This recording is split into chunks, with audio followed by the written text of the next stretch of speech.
Hey everybody, it is once again I'm waiting for Jesse. He came back, then he had to go see his brother. That's not very nice and causing him nothing but hell.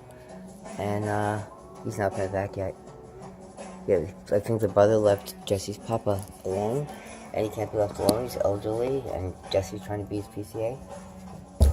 I don't know, and the mother's not there, and she's worried sick or something like that. Send him one text, but send him another. He better come.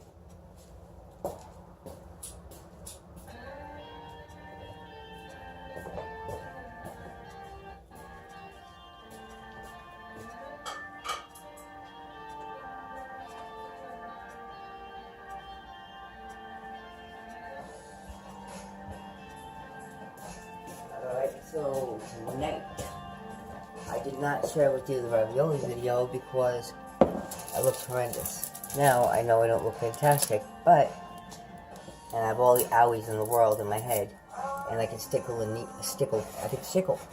needle in there, and pull about, God, I don't know, dozens and dozens of hairs out long. I did that for 3 hours yesterday. 3 hours just because my scalp hurt too much to comb. Or to use the detangler brush. You can't touch your scalp with that when your scalp breaks out from this. And then I took photographs of what I combed out of my hair. I put like 1,000 pounds of non-owie antiseptic astringent in my scalp, and I washed with the ivory, and then I put that Anyway Max on certain areas, and the pain stuff. And then today I was fortunate enough to find my anti-inflammatory skin cream. You just put a little dot on, and it takes that red, nasty, angry crap out of the owie, and that will help me a lot. I use mineral makeup. I washed that for back. Now I have some powder on there, but I also had a big old bubble where like 1,000 hairs came out, and then the bubble went down, and a lot of water. I am filled with water. All these things are filled with water. My tummy is just all bloated. My arms are bloated. I don't think my face looks bloated, but I don't know, a couple of days taking a diuretic that I bought. I didn't look as, I don't know, old lady-ish, cream cheese, just shitty. Just not the way I'm used to looking. Oh, that was me until I joined the gym in 1993. I was always a dancer. I always lived that life, but I was always the thick girl with the big boobs and the really thick legs like a thoroughbred. And these thick legs could not stretch as well as little tiny skinny legs. And I could dance though. When the teachers came in from all the studios, that, you know, you had to wait in line to get their class, and they would do a one class only, and it would be a famous choreographer. Well, I went to the American Musical Dramatic Academy for a little while, and there was some really, really good teachers. The girls, not so much. You gotta figure it was the 80s, flash dance. Spandex tights, you know, stockings with the foot or with the toe and the heel out. And then your bodysuit had to be V-cut all the way up to here and G-string in the back. Well, we had this dancer. She was very, very good. I guess she was well known. She came in with that G-string in the back, high cut all the way up, you know, very muscular, flat-chested, not big, not small, not especially pretty, just got there however she got there, in that position, where she could pick and choose, and she didn't wear a bra. And all the guys in the class were gay, but that day we were learning how to do lift, like truss, fall back, and then two people, it's ankles, I want to say hips and shoulders is where they lift you from, and that's what we were doing that day. So of course you gotta lead by example. They had to lift her with her no bra and her G-string bodysuit, all the way up to here, no underwear on.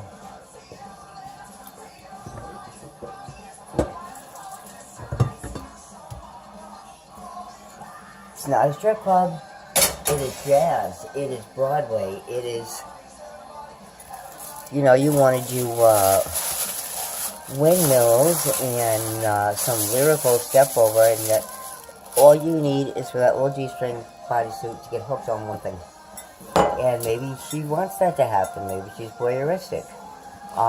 But when she walks in and does that, everybody's talking about it's winter, it's cold, it's October, November, it's 5 in the morning, no heat in the dance studio. And,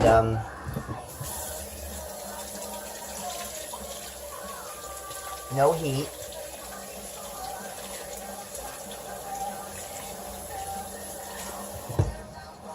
I'm coming in from Long Island, New York on the Long Island Railroad at 5 in the morning.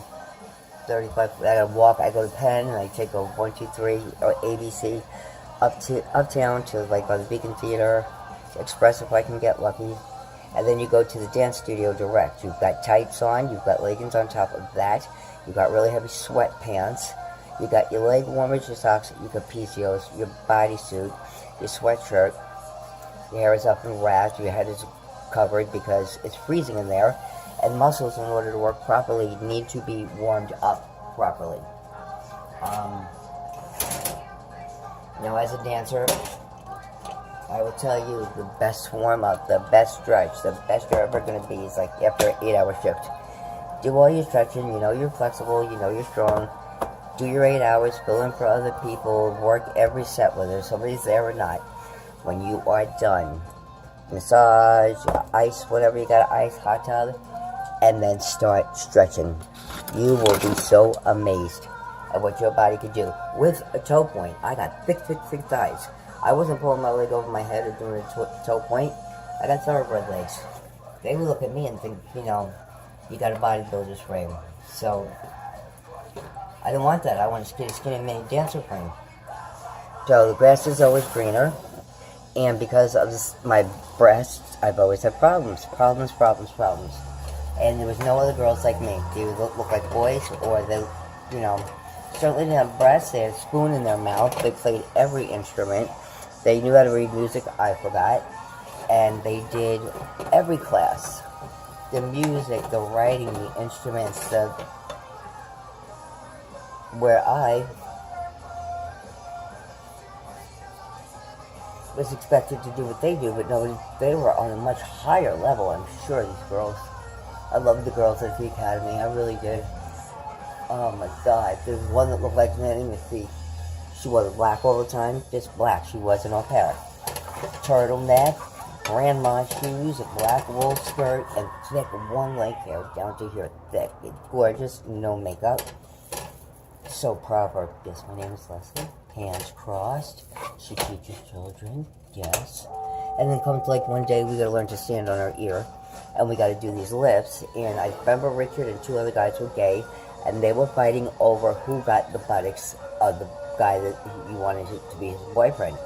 And she just starts making these faces and clever jokes. And I was known for my storytelling, and she would always praise why my story is better than anybody else's, and why they can't wait for story hour.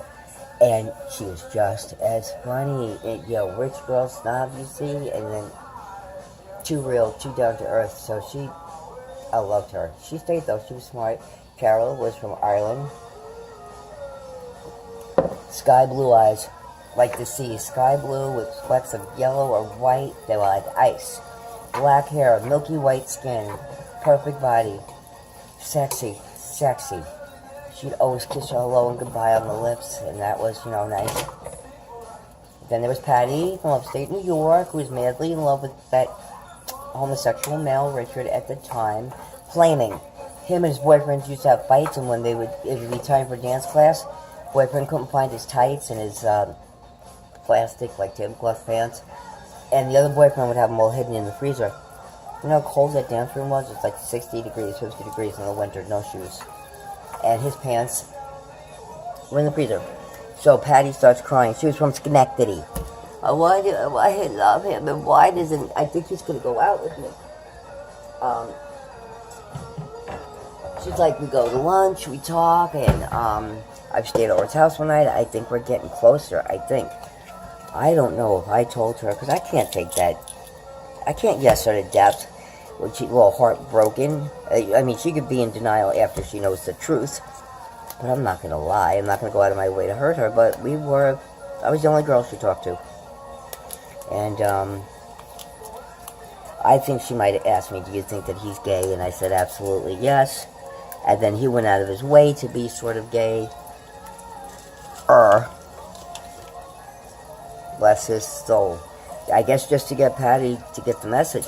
Poor little thing, she wore like a flannel. She had well, it was the 80s. I was going to say she had 80s haircut. Alright, she had a 70s haircut. Curly, perm. Just bone thin. Up, down, straight, no shape. But talented. And dance and tap and pretty. Oh, a farm girl. She couldn't win his love. So back to the farm in Schenectady she went. I felt so bad about that. I wanted her to stay. And in all honesty, I know not heterosexual when I see one, and she stayed. She could have got herself a nice girlfriend without the influence of home, and I think she was saying that she was in love with him to deny who she was. But a place like Amgen certainly is a good place to come out or to discover yourself. To think that even if you're just curious, just a good place to start. And I worked at a topless entertainment mecca, Goldfinger's, Queens, New York. We had all the Penthouse Pets, Playboy girls. They would do shows. They would have animals and bubbles and sit in champagne cups. And there were a lot of famous people. I got to know quite a few. And I've been asked to do some magazines and movies. I said no. And then I got a manager, Paul Borghese, he works with De Niro and Michelle Pfeiffer, and he's all over. He's always like the EMT on Law and Order, or you know, somebody that was the transit cop, and you know, SVU. He's always doing something. You know, it's him. He always has lines. He does movies too. He's been in like the baseball movies, major roles. And I know him since '93. He became my manager, and he did movies for Cinemax, but it was Skinemax. And there was this girl I was not very fond of, and she was going to do it, and that was enough for me to say no. And I packed my shit and I moved to Vegas. And but I stayed in touch with Paul. I stayed in touch, and we talk every once in a blue moon. I think it's really nice that he's so sociable, and his family's on there, his mother's on there, you know, his age, we're getting up there, you know, he's older than me, he's been around, and working on, it has several indie, look it up, it's Paul Borghese, he's got several indie projects, independent, like De Niro would do, movies, boxers, and about, you know, boys in Brooklyn, and then he has the mafia story with De Niro and Michelle Pfeiffer, and they have to go to Paris and deny who they are. That is all him. Back in the early 90s, Skinemax, all about the girls. And I probably know at least 60% of them because I work with them. At the best time of my life, New York City, you get made money. You work, you don't steal. You make a good drink, you be kind, be on time for your shift, stay and clean up, keep the money in the drawer, and when that club is kicking, you're going to be alright. And, you know, don't be slut, don't hold around, you got 10 bouncers that could, like, look at you crooked and kill you. Don't make them think less of you, you're going to need them one night. Your bar back needs to love you, make him love you. And the waitresses need to love you, and the dancers, it wouldn't hurt to be friendly with the dancers either.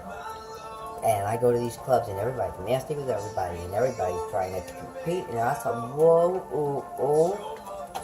now. I started out as a bartender, and then nobody was working. Everybody was, the girls, the bartenders were like acting like they were going to get paid like the dancers, and, oh, Jones got it. Jones working, you know, 6 bars at once, so I'm just going to sit and talk. Sloppy clothes, the tights were old. I was so disappointed. Go downstairs, and John says, alright, everybody pull the tips in the big cup, and there was her and a bitchy girl and another girl.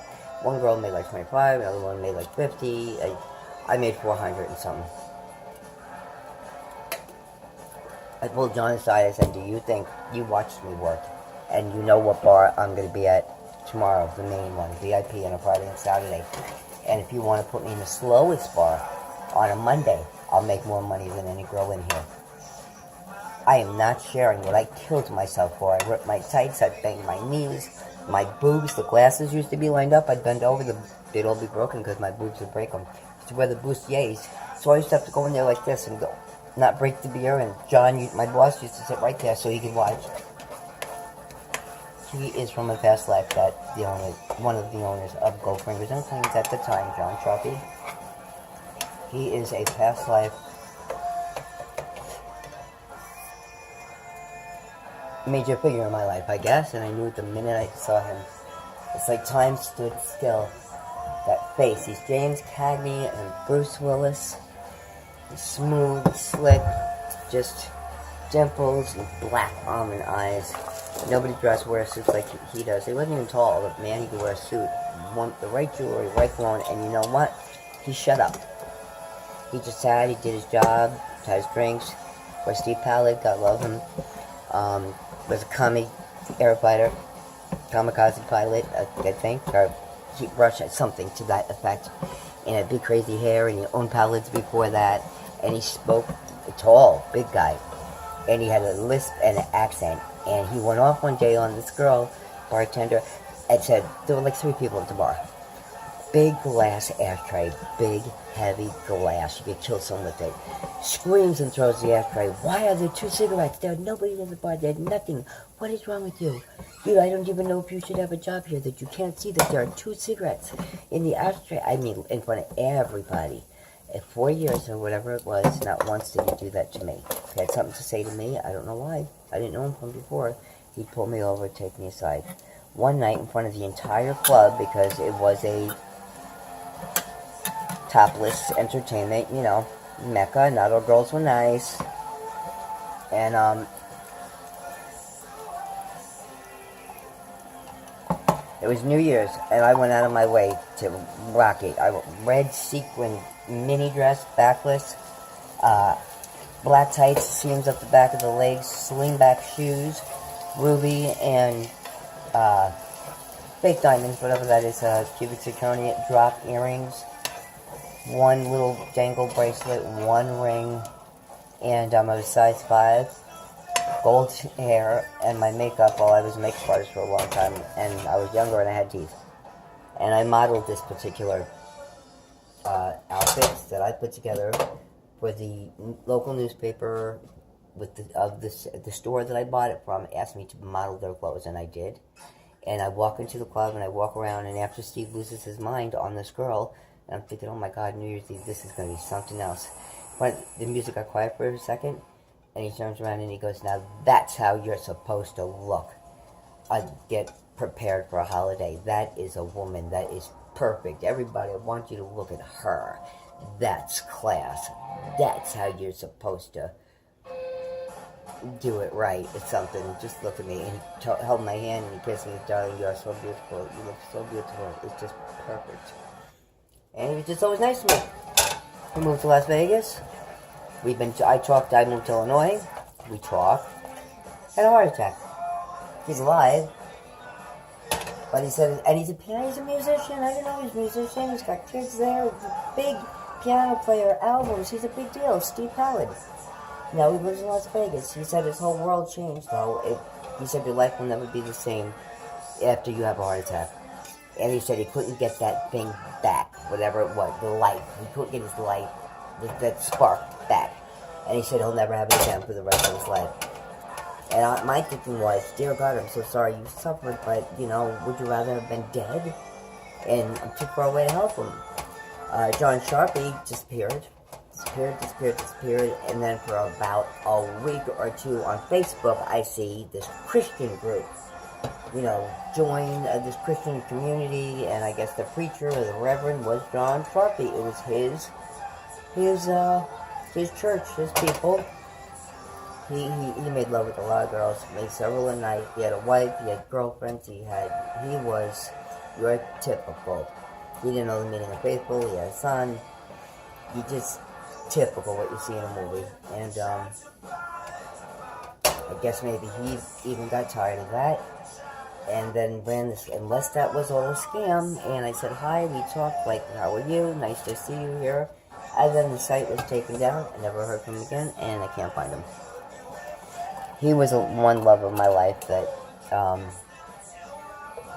but it was kind of like a taboo thing, I think, and it was in the past life anyway. And I would not in a million years, like, allow myself to ever be considered a girlfriend to him, or a lover, or no, nobody could say that about me. And boy, did he try, every night, I love you, I love you, I love you. And you're the only one I tell. He says, I love you because you don't steal from me. And you make good drinks and you're fast. Don't ever steal from me. I know you don't steal from me. Well, John. He goes, well, she does, and she runs the bar. And now you run the bar. And if I hear it out of anybody else's mouth, I'll know that you told him and you'll be fired. Am I understood? Yep. Bam, the bar was mine. In the nightclub. And Patty got fired, and the girl that was bartending, cocktailing, and working the front door with the thigh-high boots, jumping, got fired for stealing from the front door and putting the money in her boots and got busted.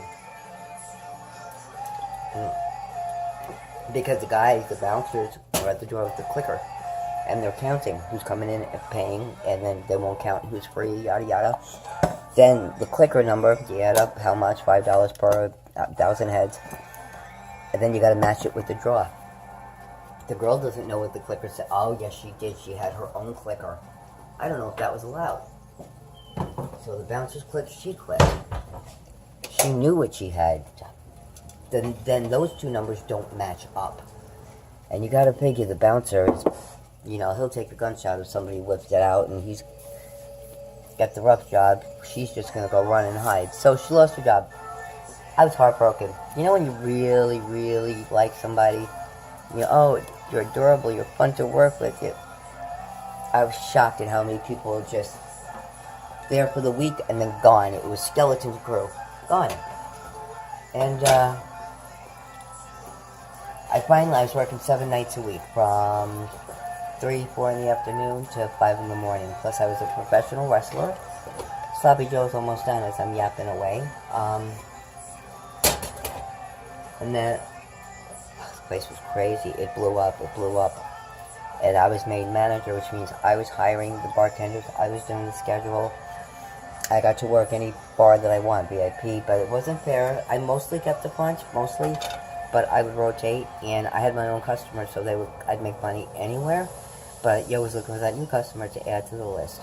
Then after New Year's, I do believe that was the beginning of Desert Storm, and we had a lot of Albanian, Algerian, not American-speaking clients.